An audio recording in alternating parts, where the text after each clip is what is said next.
A resposta para o problema entre a raça branca e a de cor. Nota de rodapé 1. Nos Estados Unidos, o termo pessoas de cor, do inglês people of color, é atualmente uma expressão sem cunho pejorativo que engloba negros, marrons, latinos-americanos, indígenas, muçulmanos e etc. Nota da escritura. A resposta para o problema entre a raça branca e a de cor, entre homens e mulheres, está em reparar a ruptura originada nas próprias bases de nossa vida, de nossa cultura, de nossos idiomas, nossos pensamentos.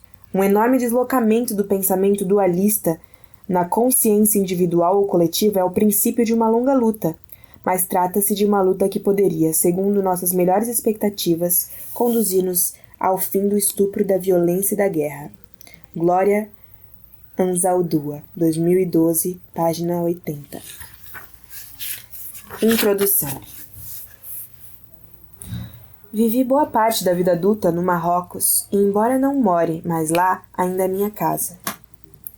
É pelo menos um bairro periférico e popular de uma grande cidade gentrificada. Uma casa em processo contínuo de construção, uma família escolhida quase sem querer, que me chama e me trata como a filha cristã, que é como uma filha a mais. Uma linguagem de subúrbio indomável, o subúrbio e a linguagem. Um ritmo, uma maneira de rir e um jeito de levar a vida. Um modo efervescente de começar a discutir e parar repentinamente.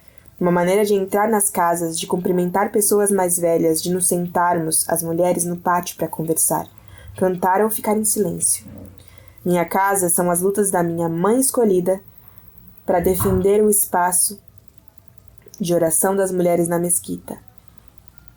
As das minhas irmãs pelo controle remoto da TV e de minhas tias pela quantidade de sal a ser colocada no pão. As discussões entre todas elas sobre feminilidade, sobre machismo, sobre o preço das verduras na venda da esquina, sobre um hammam, casa de banho, ou outro, ou aquele mais distante.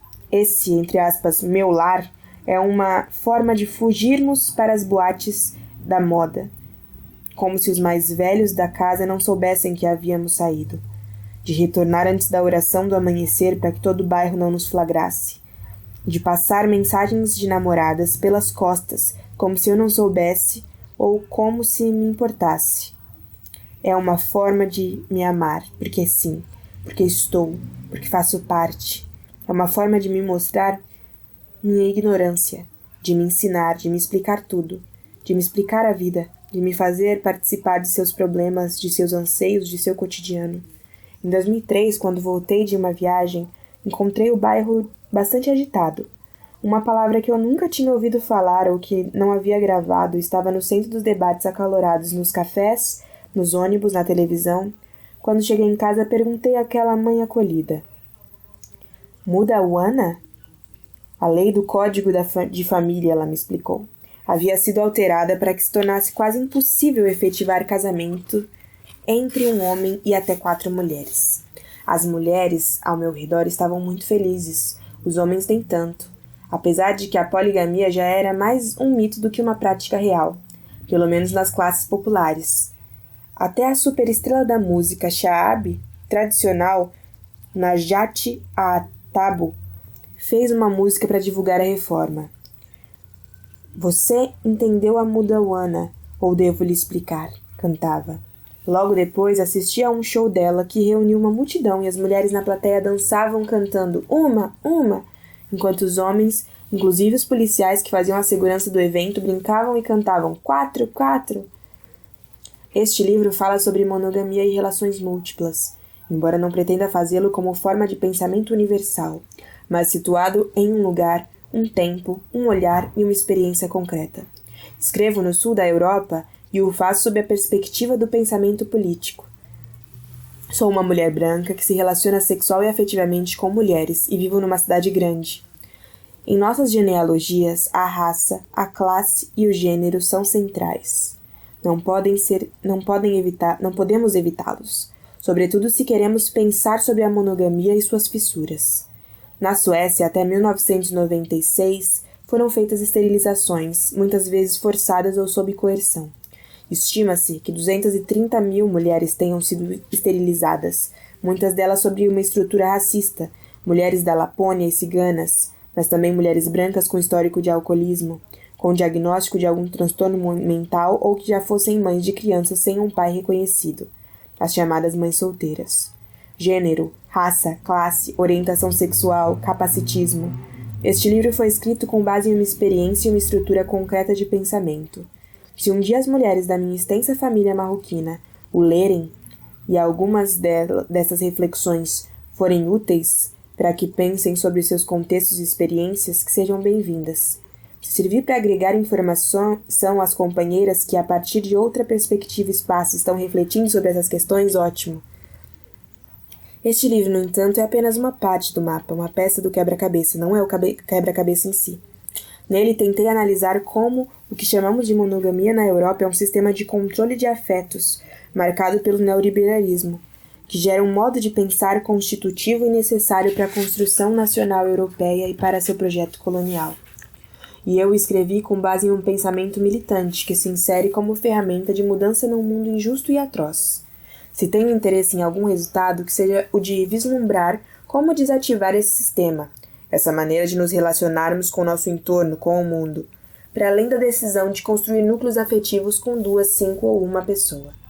A possibilidade de alternativa ao sistema monogâmico não passa por flertes e namoros, mas pela coletivização dos afetos, dos cuidados, dos desejos e das dores.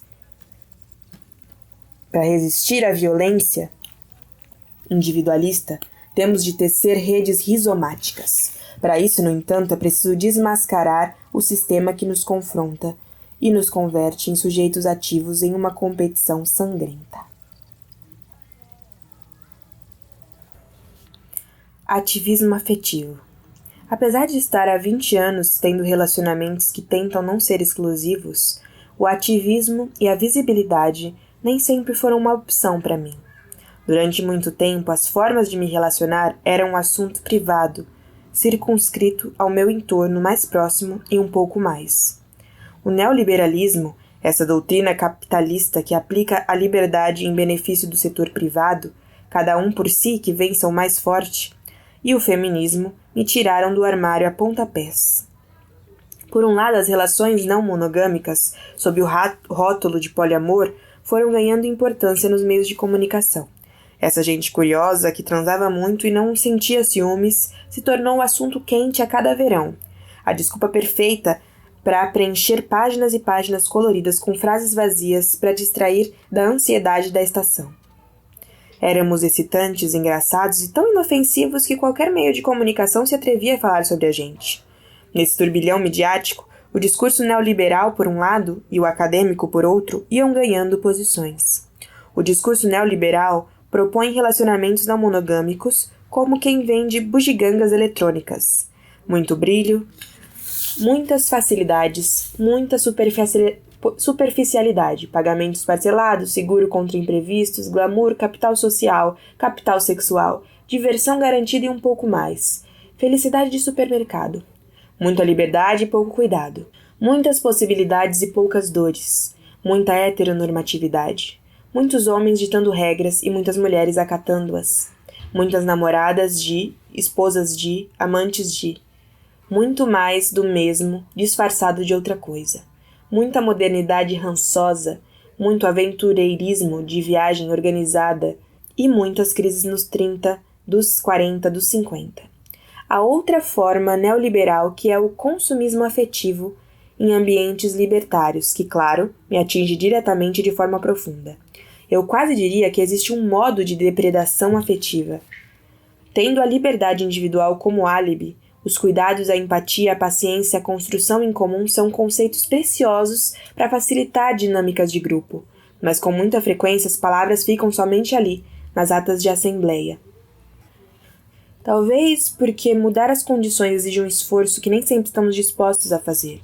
Talvez porque estejamos acostumados a usar e jogar fora os afetos, por mais que reciclemos roupas e móveis, porque conhecemos palavras complexas, mas não assumimos sua complexidade, ou porque somos muito contaminados por um romantismo que nos diz que o amor é uma corrida e que tudo que não contém adrenalina não nos serve, não é bom o suficiente. Por isso, preenchemos de adrenalina tanto os afetos como a gestão dos afetos. Tudo superlativo, tudo possibilista, tudo baseado em esforço individual para aceitar algo que ninguém jamais nos ensinou a aceitar. Tudo urgente, imediato, imprescindível, até deixarmos nossas entranhas. Em alguns anos ainda sobrará alguma pessoa em toda essa confusão poliamorosa libertária que estamos montando? Talvez só as mais duras sobreviverão. Um mundo poliamoroso para as mais implacáveis, como se um faroeste de segunda classe. Porém, apenas as mais feridas seremos capazes de criar algo novo. Disso não tenho a menor dúvida. Para o discurso acadêmico, somos objetos de estudo. Gentecitação, que coloca o corpo em algo que nem sequer entende, que não sabe explicar e necessita de senhores e senhoras importantes, legitimados e majoritariamente monogâmicos para analisar nossas experiências, para nos estudar a partir disso que denominam como observação participante. Nos ajudam um pouco com o ativismo, no curto período em que duram suas pesquisas. Denominar isso de participação é como chamar de feminismo a entrada gratuita para mulheres nas boates. A observação participante brutaliza ainda mais a relação entre pesquisador e bicho pesquisado, porque acaba se estabelecendo vínculos afetivos que, no entanto, não subverterão as características de pesquisador e bicho. Laços afetivos em benefício da investigação. Em vez da observação participante, a participação observadora é a que fazem as pessoas poliamorosas e não monogâmicas, algumas também no ambiente acadêmico. Existem pessoas poliamorosas e não monogâmicas fazendo pesquisa. Mas quantas pesquisadoras monogâmicas abriram seus relacionamentos e suas entranhas durante o doutorado em poliamor, deixando seu coração nesse processo? O conhecimento precisa ser situado e não se situa fazendo sanduíches para um poliencontro. O conflito está na hierarquia intrínseca entre pesquisador e bicho e no marco referencial que nos leva a ter sujeitos que acreditam que são neutros, analisando dissidências que não os atravessam por nenhum lado. Porque as pessoas monogâmicas que a partir da academia estão observando nossos movimentos só focam aquilo que se enquadra em seu ponto de vista monogâmico. Já vi quantidades escandalosas de teses de doutorado sobre não monogamia, falando sobre casais, como se esse termo pudesse ser facilmente extrapolado, obcecado por esquadrinhar nossos lares, examinando nossas crianças, como se criá-las em rede fosse algo de outro mundo ou completamente novo. E como disse Gillian Derry, ela mesma queer, poliamorosa e pesquisadora acadêmica em seu livro Love's Refraction, Refração do Amor, 2015, absolutamente fissurados em nossa geração do tempo e dos ciúmes. Contudo, na nossa gestão, estão absolutamente fissurados em nossa gestão de tempo e de ciúmes. Absolutamente fissurados em nossa gestão de tempo e de ciúmes. Contudo, eles raramente se perguntam se nossos relacionamentos afetivos nos posicionam de maneira diferente ante ao nacionalismo, ou diante da mercantilização ou das fronteiras. Para a academia monogâmica, os relacionamentos não monogâmicos são definidos por transar com muitas pessoas. E assim, aliás, eles garantem que não ofereçamos nenhum risco ao status quo. Obviamente, isso não significa que apenas pessoas poliamorosas possamos nos fazer de objetos de estudo. Significa que se você não é, deve tomar consciência de qual é o seu marco referencial e de como seu ponto de vista o impede de enxergar certas coisas, nada mais, nada menos.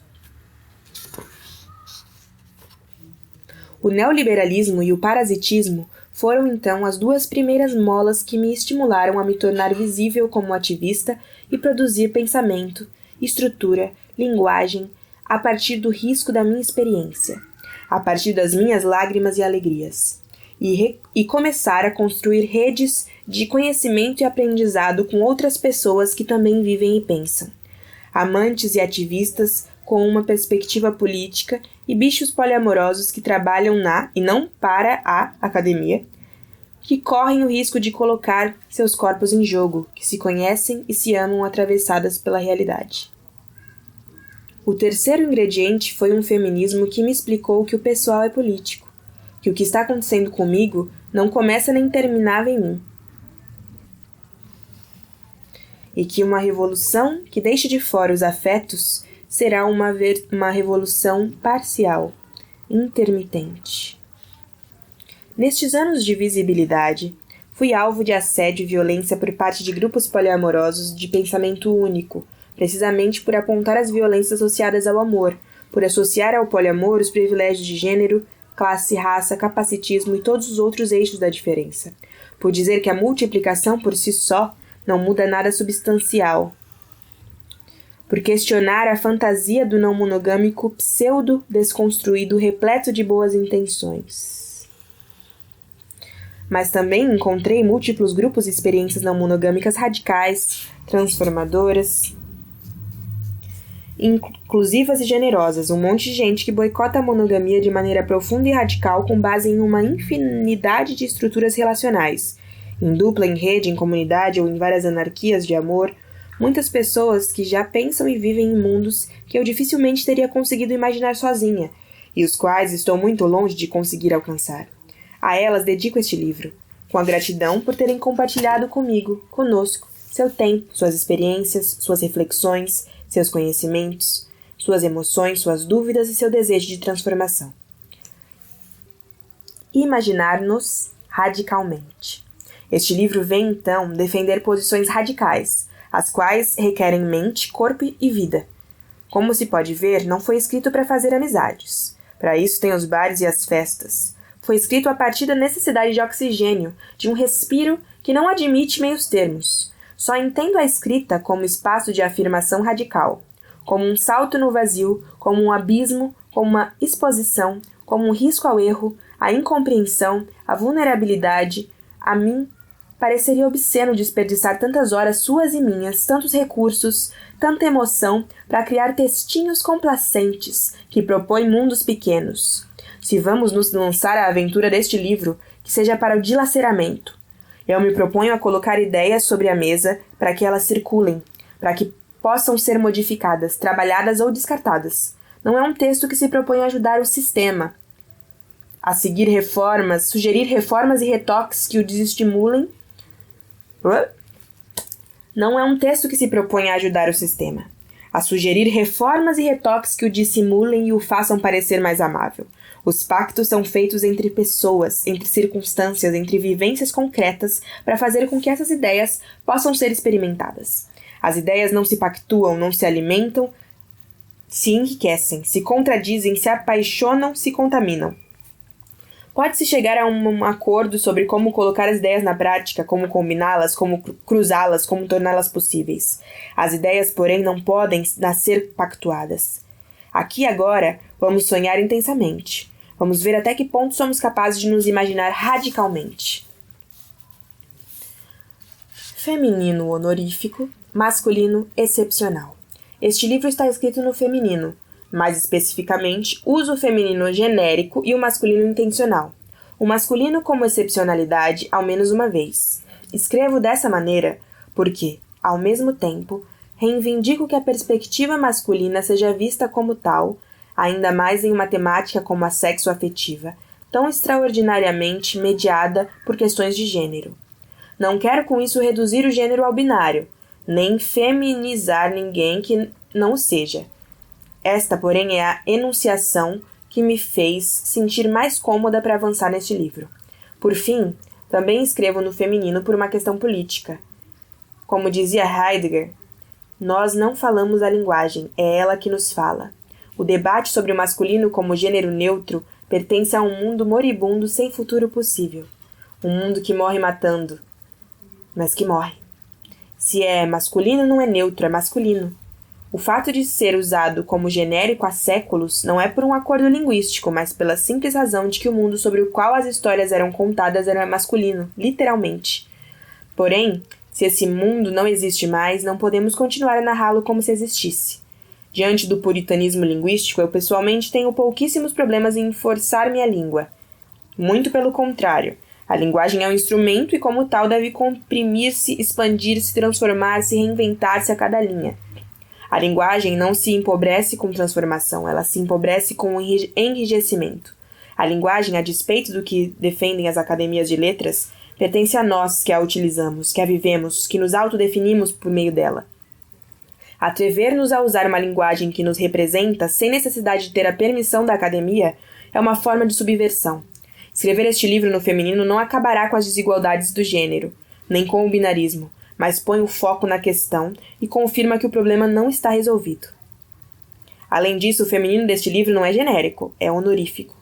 Não pretende feminizar todas as pessoas leitoras, nem deseja invisibilizar as infinitas maneiras de nomear as pessoas de gêneros não binários. Eu poderia ter usado outras fórmulas, mas também queria deixar o lembrete constante de que o gênero, infelizmente, segue existindo e continuamos habitando um mundo governado por essa existência, pelas leituras que o nosso entorno faz de nossos corpos e de nossas identidades. Assim, o feminino desse livro é uma homenagem a todas as pessoas que, para além de sua identidade de gênero e sua orientação sexual, merecem ser nomeadas em um feminino de rebeldia. Pelas dissidências que estão fazendo a partir de seus lugares de fala, pelos infinitos espaços de existência que estão criando para além do binômio, pelas múltiplas resistências ao mandato no dia a dia, pelo boicote à normatividade que insiste que sejamos homens de verdade, marca registrada, e mulheres de verdade, marca registrada. Nota de rodapé número 2. Uso o símbolo marca registrada para demarcar ironicamente as construções sociais que se apossam de nosso imaginário como modelos a seguir. O homem de verdade, marca registrada, e a mulher de verdade, marca registrada, não somos nenhuma de nós, senão esse modelo inatingível que nos ensinam a perseguir. E, possivelmente, o feminino também será um filtro para os e as leitoras. Quem se ofender pela nomeação do feminino encontrará neste livro outros motivos ainda piores de ofensa, porque é um livro escrito a partir da dissidência para pessoas que têm orgulho de ser nomeadas dissidentes, para pessoas que não se sentem ameaçadas por alguns gêneros deslocados aqui e ali. Fim da introdução.